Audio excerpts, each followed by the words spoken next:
Welcome to Bibleography, Matthew chapter 12, verses 1 through 21. Music by Keys of Moon, generously donated by freestockmusic.com. Read by Kelly McClinton.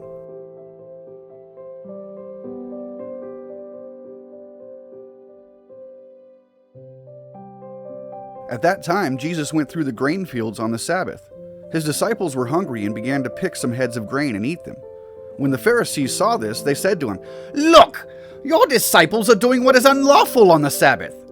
He answered, "Haven't you read what David did when he and his companions were hungry? He entered the house of God, and he and his companions ate the consecrated bread, which was not lawful for them to do, but only for the priests.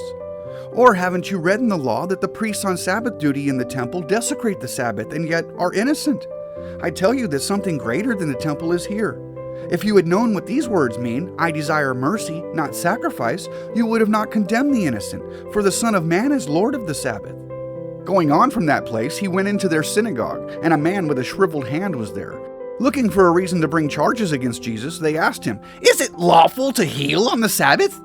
He said to them, "If any of you has a sheep and it falls into a pit on the Sabbath, will you not take hold of it and lift it out? How much more valuable is a person than a sheep? Therefore it is lawful to do good on the Sabbath." Then he said to the man, "Stretch out your hand." So he stretched it out, and it was completely restored, just as sound as the other. But the Pharisees went out and plotted how they might kill Jesus. Aware of this, Jesus withdrew from that place. A large crowd followed him, and he healed all who were ill. He warned them not to tell others about him.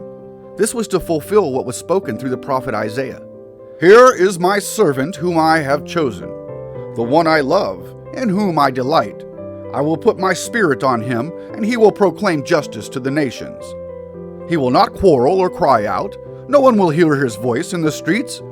A bruised reed will not break, and a smoldering wick he will not snuff out, till he has brought justice through to victory. In his name the nations will put their hope."